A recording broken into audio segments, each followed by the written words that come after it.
तो नर्सरी में दाखिले को लेकर असमंजस अब भी बरकरार है। दाखिलों के लिए गाइडलाइंस बुधवार तक आ सकती है, लेकिन इसमें पॉइंट सिस्टम होगा या फिर लॉटरी होगी, इस बात को लेकर पेरेंट्स की सांसें अभी भी अटकी हुई हैं। उनका कहना है कि दाखिले की प्रक्रिया तय करने में उनकी भी भागीदारी होनी चाहिए। अभिभावकों के लिए नर्सरी एडमिशन दिन ब दिन बड़ी आफत बनते जा रहे हैं। इंतजार है सरकार की गाइडलाइंस के आने का और उसी को लेकर असमंजस है। दाखिले पॉइंट्स पर होंगे या लॉटरी होगी या फिर कुछ और। सरकार ने इस बारे में केंद्रीय मानव संसाधन विकास मंत्रालय से राय मांगी है और उसी राय के आधार पर बुधवार को नई गाइडलाइंस आने की उम्मीद है। देखिए, हमने मोटा खाका तैयार कर लिया है। माननीय मुख्यमंत्री जी के चैम्बर में मीटिंग हुई थी कि किस तरीके से एडमिशन होने हैं। एक आधे इश्यूज पे हमको क्लैरिटी चाहिए जो आज शाम तक आ जाएगी। परसों जो है वेडनेसडे को हम लोग फॉर्मली एडमिशंस का क्या क्राइटेरिया हो उसको हम लोग अनाउंस कर देंगे और परसों हमारा नोटिफिकेशन भी जारी हो जाएगा। वहीं पेरेंट्स का कहना है कि दाखिलों में अगर उनका बराबर का हिस्सा है तो दाखिले की प्रक्रिया तय करने में उनकी राय क्यों नहीं ली जा रही। गवर्नमेंट को हमको पेरेंट्स को बुलाना चाहिए, गवर्नमेंट को डिस्कस करना चाहिए पेरेंट कम्युनिटी के साथ। कभी आज उन्होंने डिस्कस नहीं किया जब दोनों इक्वल स्टेक होल्डर हैं, पेरेंट्स और आपका स्कूल्स। आज तक कभी उन्होंने सरकार ने बुला के पूछा कि आप क्या चाहते हैं। तो यही लग रहा है कि अल्टीमेटली स्कूल जो पहले हुआ था, स्कूल ने अपने बिजनेस पॉइंट अपने हिसाब से रख लिए थे। अभी वही होना है, स्कूल स्पेसिफिक पॉइंट आएंगे, वहां पे स्क्रीनिंग होगी, कुछ ग्रुप डिस्कशन के नाम पे, कुछ आपकी क्वालिफिकेशन के नाम पे, और अगर एजुकेशन में नहीं भी करते आप तो वो उसको आपको अचीवमेंट का नाम देते हैं। बहरहाल नर्सरी दाखिलों पर सरकार की गाइडलाइंस 1-2 दिनों में आने की गुंजाइश है।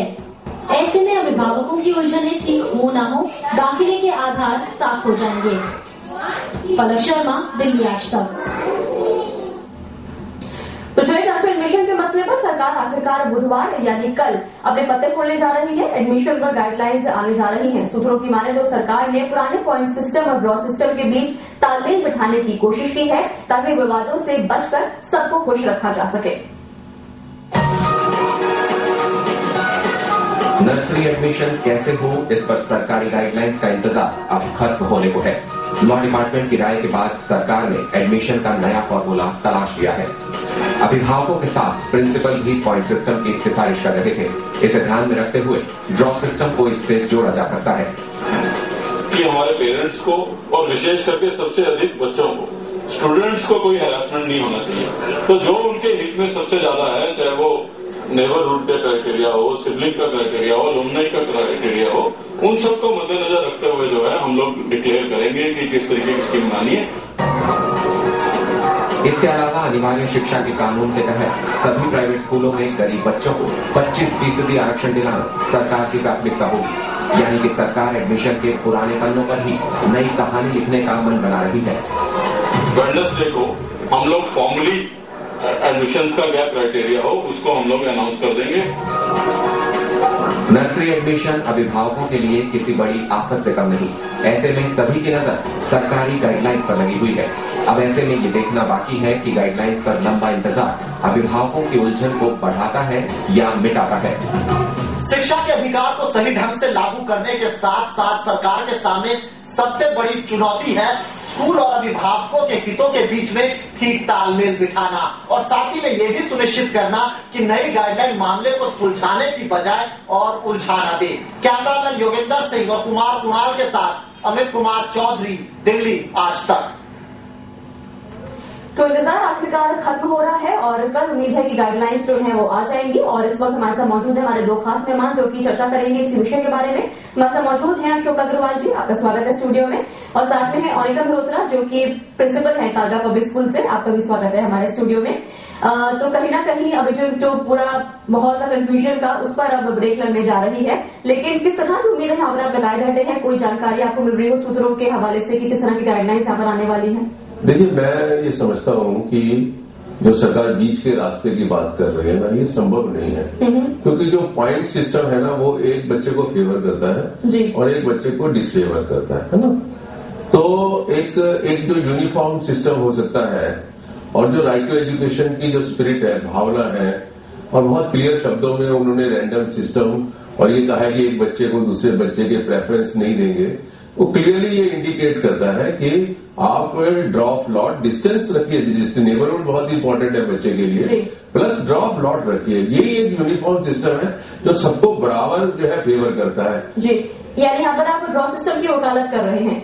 हाँ बिल्कुल, ड्रॉ ही लॉट, क्योंकि आप देखिए ना, अभी इंटरेस्टिंग ये है कि सर्वोदय स्कूल जो 400 से ज्यादा सर्वोदय स्कूल है सरकार के, उसमें कई सालों से ड्रॉप लॉट से बच्चे डिस्टेंस और ड्रॉप लॉट होता है। अगर इसमें एक ही माता पिता के 2 या 3 बच्चे हैं और अगर एक का ड्रॉप सिस्टम में एडमिशन होता है नोएडा में, एक का होता है रानीबाग में, तो फिर वो माता पिता क्या करेंगे? देखिए एक बात ये समझिए आपकी, जो पॉइंट सिस्टम भी है होते हैं जो स्कूल बनाती है, एक तो अपने हिसाब से वो बनाती है कि किस क्लास को उसको प्रेफरेंस देनी है, और वो खुद में भी कोई गारंटी थोड़ी करती है कि आपके सिबलिंग को मिलेगा। सिबलिंग को कितने मिल जाएंगे? 5 पॉइंट मिल जाएंगे, लेकिन हो सकता है दूसरे लोग जो नॉन सिबलिंग है उनके ज्यादा हो जाए, तो सिबलिंग को सारे बच्चे दाखिल थोड़ी होते हैं। और मैं आपको एक चीज बताता हूँ, स्कूल वाले सिबलिंग को दाखिल करने में इंटरेस्टेड नहीं है, क्योंकि सिबलिंग को दाखिल करने से एक्ट के अंदर कंसेशन की बात आ जाती है। और एक यहाँ पर मौजूद है, आप सहमत है इस पॉइंट से? देखिए अग्रवाल जी का जो सोच है कुछ हद तक जायज भी है, क्योंकि परेशान तो पेरेंट्स हैं, इस बात को भी लेके चलना पड़ेगा। परेशान क्यों है ये सोचना पड़ेगा। परेशान इसलिए है कि उनको मन पसंद स्कूल नहीं मिल रहा। जिस स्कूल में अगर 100 सीटें हैं और 4000 एप्लीकेशन आए, तो क्या वो स्कूल का फॉल्ट है? तो इसलिए जो अभी एजुकेशन मिनिस्टर निकालेंगे और सीएम निकालेंगे, वी आर श्योर दैट अच्छा रास्ता निकालेंगे, और 3, 4, 5 सालों से वही करते आए हैं और ऐसी कोई डिस्क्रिप्शन नहीं है। अब इतना मुआयना हो रहा है, इतनी लोग जोड़ रहे हैं इसके साथ, इतनी स्टडी हो रही है, डिले हुआ, तो डेफिनेटली कुछ सोच इसके पीछे। लेकिन इसके लिए जो परेशानी हुई वो पेरेंट्स को हुई, आपको परेशानी हुई लेकिन पेरेंट्स को हुई। परेशानी किस बात की, हम उस पर चर्चा करेंगे। इस ब्रेक के बाद हम हो रहे हैं हाजिर, और हम चाहेंगे कि जो भी आपके सवाल हैं, जो भी आपकी शिकायतें हैं, या फिर कोई भी आपकी परेशानी है, इस पूरी प्रक्रिया से आप हमसे फोन करके पूछ सकते हैं। हमारा फोन नंबर है 41226510। इस ब्रेक के बाद हम फिर हो रहे हैं हाजिर। आप सभी का स्वागत है। अभी करती हूँ के बारे में, और अब लगभग तय हो चुका है कि कल गाइडलाइंस आ जाएगी और उसके बाद 1 जनवरी से एडमिशन की जो प्रक्रिया है वो भी शुरू हो जाएगी। यहाँ पर हमारे सवालों का जवाब देने अशोक अग्रवाल और साथ ही में कालका पब्लिक स्कूल की प्रिंसिपल अनिका मेहरोत्रा जी।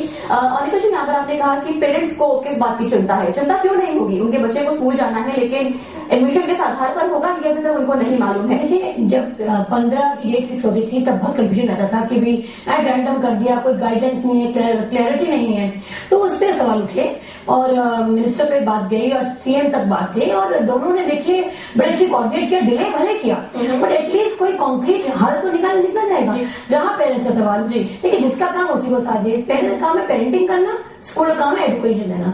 दोनों अगर अपना रोल निभाएं तो कंफ्यूजन नहीं होगा। अगर कंफ्यूजन क्रिएट करना ही है तो झगड़े ही हमेशा रहेंगे। आप ट्रस्ट करिए, स्कूल को ये है कि ट्रस्ट निभाइए ट्रस्ट को, पेरेंट्स को सेटिस्फाई करिए और बेहतरीन एजुकेशन दीजिए। जी, हमें इस वक्त एक पेरेंट ने कॉल किया है, उनका सवाल क्या है वो हम पहले जान लेते हैं। हमें कॉल करने वाले पेरेंट्स का नाम है प्रमोद। प्रमोद जी, स्वागत है आपका, बोलिए क्या बोलना चाहेंगे आप इस मुद्दे के बारे में? आपके साथ प्रिंसिपल चाहता बैठी हुई है जी, मैं प्रिंसिपल चाहता से ये बात करना चाहूंगा कि जो क्राइटेरिया नर्सरी एडमिशन में आप लोगों ने बनाया है, पता चला बाल भारती द्वारका में बच्चे विकासपुरी से आ रहे हैं, पता चला रेयान द्वारका का बच्चा रेयान बसंतपुर में जा रहा है, तो कुछ डिस्टेंस का भी क्राइटेरिया है या नहीं? जी, इसीलिए मैंने पहले कहा आपको जो डिले हुआ है ये एक तरह से आप लोगों के ही फायदे के लिए। स्कूल ने भले ही उसमें परेशानी झेली हो, लेकिन मैं सिर्फ ये जानना चाह रहा हूँ, मान लीजिए आपने ड्रा सिस्टम कर दिया, ड्रा में तो बसंतपुर का तो अच्छा आ जाएगा। ऐसा नहीं होगा, पहला क्राइटेरिया ही डिस्टेंस डिसाइड होना चाहिए 3 किलोमीटर, जो आपने पहले डिसाइड किया 2.5 किलोमीटर। यही मुद्दा उठाए गए हैं सर। जी प्रमोद जी, यहाँ पर जो हमारे पास खबर पहुंच रही है उसके मुताबिक दोनों ही ड्रॉ और पॉइंट सिस्टम के बीच में तालमेल बिठाने की कोशिश की गई है। वहाँ गाइडलाइंस क्या होंगी ये तो कल ही साफ हो पाएगा, लेकिन यहाँ पर इनका भी ये कहना है कि पॉइंट सिस्टम अप्लाई क्यों करेंगे? दूर आप ये देखिए ना, आसपास स्कूल होते हैं, कभी कभी ऐसा भी होता है कुछ एरिया में स्कूल नहीं होते, तो उस केस में डिस्टेंस कभी लागू नहीं हो सकता, लेकिन डेफिनेटली डिस्टेंस बहुत इंपॉर्टेंट फैक्टर है। हम खुद एज प्रिंसिपल्स या एज एडमिनिस्ट्रेटर्स मानते हैं कि जितना नजदीक बच्चा आएगा उतने उसको जाने में आने में परेशानी कम होगी, छोटे एज होती है, ट्रांसपोर्टेशन पेरेंट्स की बचती है, तो डिस्टेंस में वो काफी क्रूशियल था, एजुकेशन नहीं होना चाहिए। लेकिन अशोक जी, यहाँ पर कई पेरेंट्स ये भी कह रहे हैं कि अगर सब कुछ एक मिलीजुली राय के तहत हो रहा है तो फिर उनकी राय को नहीं ली जा रही है। बहुत एक वैलिड इशू पेरेंट्स उठा रहे हैं, क्योंकि हम ये देख रहे हैं कि सरकार जब से ये उलझन शुरू हुई है लगातार जो है स्कूल मैनेजमेंट्स के साथ 1 राउंड 2 राउंड 3 राउंड लगातार, अभी आज और कल तक भी जो है वो राउंड उनके साथ चलते रहे। लेकिन सरकार ने एक बार भी ये कोशिश नहीं की कि कुछ पेरेंट्स को बुला के जो है उनसे बात की जाए। अभी स्कूल मैनेजमेंट बोलते हैं स्कूल चलाना तो हमारा काम है इसलिए हमसे बात करें, लेकिन स्कूल चलता कैसे? पैसा तो पेरेंट ही देता है ना, तभी तो स्कूल चलता है। उसका भी पूरा है तो उसका कोई मतलब से नहीं है, उसके बच्चे हैं। अब जो आधार होता है इन सब एडमिशंस का वो ये होता है कि सिर्फ बच्चे का इंटरेस्ट देखा जाता है, ना तो स्कूल का इंटरेस्ट देखा जाता, ना पेरेंट्स का इंटरेस्ट देखा जाता है। लेकिन आज की तारीख में हम ये देख रहे हैं कि सरकार जो है ना बच्चे के इंटरेस्ट को नहीं देख रही है। अभी 4 साल का बच्चा एडमिट होना चाहिए, लेकिन सरकार जो है 3 साल के क्राइटेरिया को ही सालों से घसीटी जा रही है। देखिए अगर ऐसा होता तो डिले नहीं होते, तुरंत जो पिछला चल रहा है जो स्कूलों को सूट करता है, जो सॉफ्ट कॉलेज कहते हैं, तो वही लागू होता। क्यों डिले हुआ? किस लिए हुआ? कि पेरेंट्स का प्रेशर था कि नहीं, कहीं ना कहीं उनको लग रहा था ट्रांसपेरेंसी नहीं है, या कहीं लग रहा था कि हमारी बात रखी जा रही है। क्या ये बातें ऐसे ही मीटिंग हो रही? लेकिन हालांकि पेरेंट्स का कई पेरेंट्स का अभी यही मानना है कि उनकी भी राय इसमें लेनी चाहिए। जो एक पेरेंट एसोसिएशन, जो एक पेरेंट बॉडी है, उसको वहां पर बुलाकर उनकी राय इसमें शामिल होनी चाहिए थी। बहरहाल अब वो वक्त गुजर चुका है, गाइडलाइंस जो है वो कल आ जाएंगी, लेकिन फिर भी कई ऐसी बातें हैं जो कि डिस्कस करना अभी बाकी है। उनके बारे में करेंगे बात इस छोटे से ब्रेक के बाद।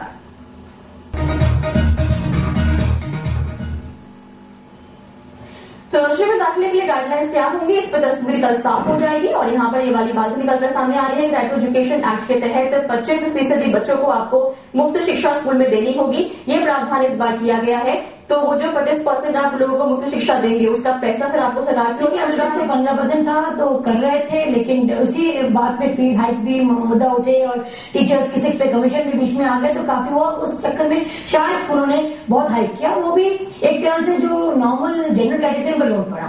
तो गवर्नमेंट देती है पैसा, ऐसी बात नहीं है, बकायदा लिस्ट मांगी जाती है, लेकिन जो पैसा आता है वो उस हिसाब से कॉम्पेंसेट नहीं होता। तो अगर 500 आता है अगर आपका बुक से लिए तो 80 रुपीज आती है यूनिफॉर्म। यानी कि अब तो जो बच्चे जनरल कैटेगरी में है उनके पेरेंट्स के ऊपर आप लोड डालेंगे। अगर आपने स्टैंडर्ड देना है, टीचर्स को 6 पे कमीशन देनी है, सैलरीज अप टू डेट देनी है, टाइमली देनी है, तो बिना इम्बैलेंस से कैसे चलेगा? क्या ये जायज है? ये जायज है? आपको लगता है ये जायज है? बहुत ही इम्पोर्टेंट एस्पेक्ट है अपने हेल्दी एटमोस्फेयर के लिए कि 25% जो कमजोर वर्ग के बच्चे हैं ना वो इन पब्लिक स्कूल्स में जाए, जिससे कि हमारा कॉन्स्टिट्यूशन में भी लिखा है कि अमीर और गरीब के जो गैप है। लेकिन जो पैसा सरकार की ओर से फंडिंग के तौर पर आ रहा है उसके लिए काफी नहीं है। देखिए ये एक गलत धारणा है कि जब अगर थोड़े से बच्चे एडिशनल आ जाएंगे तो स्कूल में खर्चा बढ़ जाएगा। आप देखिए, मैं आपको बताता हूँ, 1 मिनट आप थोड़ा सा सब्र करें कि कोई उसमें एडिशनल इंफ्रास्ट्रक्चर का खर्चा नहीं होगा, टीचर्स की जरूरत नहीं है, क्लासरूम्स नहीं बढ़ेंगे, उन्हीं में बच्चों को उन्होंने एडजस्ट करना है। तो और उसके बाद आपको सरकार एक बहुत सब्सटेंशियल अमाउंट उन बच्चों का दे रहा है। नहीं दे रहा है,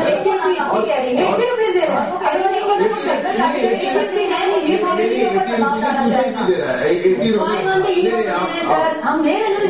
नहीं, वो अलग बच्चे हैं, वो आप मिक्स मत करो ना। आप जो राइट टू एजुकेशन एक्ट के अंदर ये प्रोविजन है कि जो सरकार में बच्चे को पर सरकार खर्च करती है उतना पैसा एक एक बच्चे का प्राइवेट स्कूल को दिया जाएगा जो कमजोर वर्ग के बच्चों को रखेंगे। उसके अलावा जो और बच्चों के खर्चे हैं वो सरकार और देखेगी, जो किताबें और आप मैडम बात कर रहे हैं। लेकिन सवाल ये है कि ये जो स्कूल मैनेजमेंट्स हैं ये चैरिटेबल इंस्टीट्यूशंस हैं। पहले तो ऑलरेडी इतना फीस पेरेंट्स से लेते हैं कि इनके पास इतना सरप्लसेज है कि इनको कोई जरूरत नहीं है। दूसरा ये कि सरकार के देने के बाद भी अगर 1% कुछ थोड़ा होता कहीं जरूरत पड़ सकती है तो क्या ये सिर्फ पैसा कमाने के लिए बैठे हुए हैं? हम इसका जवाब देंगे। हम इस वक्त कॉलर कॉल कर रहे हैं, सीमा इनका नाम है। सीमा जी बताइए क्या बोलना चाहेंगी? Hello ma'am, good evening. मेरे 2 बेटियां हैं, एक नर्सरी के लिए एडमिशन के लिए, एक 2nd क्लास के एडमिशन के लिए। मैं ये पूछना चाह रही थी कि मैंने कई स्कूलों में मतलब अभी ट्राई करने की कोशिश की थी। वैसे तो 1 जनवरी से एडमिशन शुरू है, लेकिन मैंने बात की थी तो वो लोग कहते हैं कि हम लोग पहले इंटरनल चीज मतलब जो हमारे पास एडमिशन आ रहे हैं हम उन पे मतलब पहले हम वो फिलअप करेंगे, उसके बाद में जो सीट बचेंगी उसमें हम आपकी जो ये कमजोर वर्ग के जो आप जैसे बात करिए मैडम, प्रिंसिपल मैम बात कर रही है, तो उनके मतलब अगर सीट बचेगी तो ऐसे बच्चों को तवज्जो दी जाएगी कुछ बुलाके की सीटें और उनकी मतलब उनकी ऐसे ड्रॉ सिस्टम के थ्रू एडमिशन फिलअप किए जाएंगे। तो ये मतलब आप ये गाइडलाइन में ये ऐसा कुछ जवाब इसका लेते हैं होने का से। देखिए, अगर 100 सीटें स्कूल के पास है तो अभी मैं अग्रवाल से बात ये कर रही थी, अगर 100 सीट्स हैं तो 75 जनरल कैटेगरी की हैं जी। ये नहीं कि बचेंगी तो देंगे, पहले 75 कंप्लीट होगी, जैसे कंप्लीट होते ही जो उसके पैरेलली फॉर्म्स लेते रहते हैं या उनके एप्लीकेशन लेते रहते हैं स्कूल वाले कि जो वैकेंसी में अप्लाई करते हैं। 75 होने के बाद फिर जो फॉर्म जितने भी आए 100 200 जितने फॉर्म्स आए उनमें से ड्रॉप होगा। नहीं, ड्रॉप ही नहीं, पहले जो मैं करके आई हूँ मैंने देखा कि लोएस्ट इनकम किसकी पहले है जी, फिर हम निकालते, लेकिन फिर भी उसका ड्रॉप का सिस्टम आया है। हमें लगा कि लोग जो सबसे कमजोर वर्ग उसको पहले दें, लेकिन फिर भी हम लॉटरी और ड्रॉ से निकालेंगे, पूरे फॉर्म कलेक्ट होंगे, 25 फॉर्म से निकालेंगे, जिसका भी आएगा उसको मिला जाएगा जी। लेकिन इस वाली चीज में इसका जवाब नहीं मिला कि आपके हिसाब से सरकार के द्वारा दिया हुआ पैसा काफी नहीं है, तो क्या 75 बच्चों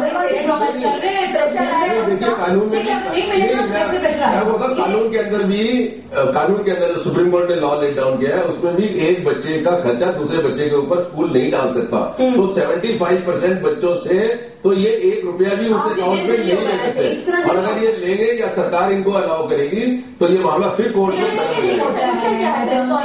सोल्यूशन हर साल बजट बनता है आपका, उस बजट में देखा जाता है कि कितना आता है। जरूरी नहीं है कि पूरा लोड होता है, कभी कभी अग्रवाल जी ने कहा हो सकता सरप्लस हो, लेकिन उसमें डिनाइल और फाइट की कोई इशू नहीं है। अगर पैसा होता है तो उतना ही रेशो में लिया जाता है, अगर नहीं है तो पूरा लिया जाता है, अगर है तो उतना ही रेशो लिया जाएगा, लेकिन कॉम्पेंसेट अपने से करेंगे। लेकिन यहाँ पे शायद सरकार को गाइडलाइंस जारी करते समय इस बात का पूरा ध्यान रखना चाहिए था, और क्या पता रखा हो कि जब तक गाइडलाइंस आएंगे उसके बाद ही साफ हो पाएगा कि स्कूलों के हिसाब से जो 25% कैटेगरी को पैसा मिलना चाहिए वो काफी नहीं है। ऐसे में स्कूल जो है वो मुनाफा कहाँ से पूरा करेंगे, क्या उसको 75% बच्चों के पेरेंट्स से वसूला जाएगा, ये यहाँ पर एक काफी संजीदा मामला है। हमें इस वक्त एक और कॉल कर रही है, इनका नाम है यास्मीन। यास्मीन बोलिए, क्या बोलना चाहेंगे?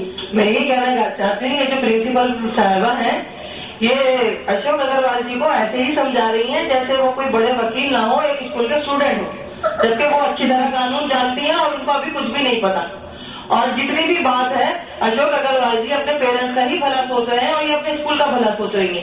25% बच्चे जो गरीब हैं, जिनकी ये फीस कह रही है कि बढ़ाकर लेंगे, तो इसकी जिम्मेदारी सरकार की है, ना कि उन पेरेंट्स की जिनकी फीस से बढ़ाते चले जाते हैं साल दर साल। इससे परेशानी उन पेरेंट्स को होती है कि आगे बच्चों के फ्यूचर में क्या बचेगा उनके पास, कुछ भी नहीं। बिल्कुल, इसलिए यहाँ पर हम समाधान की बात करें। अनिका जी, अगर आपको शिकायत सरकार से, तो सरकार के पास जाइए ना, आपसे बात करिए जो स्कूल के बच्चों के माँ बाप से पैसा क्यों वसूल बोला गया है, डेफिनेटली देखिए कॉम्पेंसेट कोई तो करेगा, डेफिनेटली। मैंने आपको स्टार्टिंग में कहा था, क्यों करें, स्टार्टिंग में अपने बच्चे की तो स्कूल की फीस देंगे है ना, रूल आया है तो कहाँ से उनके इंतजाम किया जाएगा, या ऐसे छोड़ दें? मेरा कहना तो ये है कि 25% की तो सरकार देगी। मुझे तो लगता है कि ये बाकी 75% के भी सरकार को देना, जिसे कॉन्स्टिट्यूशन में जो बच्चे का राइट है फ्री कंपल्सरी एजुकेशन हर एक बच्चे का इस देश में, वो हम रियलाइज कर सके। मुझे लगता है हमें वहां तक पहुंचना पड़ेगा कि 100% स्कूल एजुकेशन जो है वो फ्री हो और सरकार का। ये तो खैर बहुत बात की बात है। बहरहाल आप दोनों का शुक्रिया, समय हमारे पास कम है, शुक्रिया आपने इस चर्चा में हिस्सा लिया।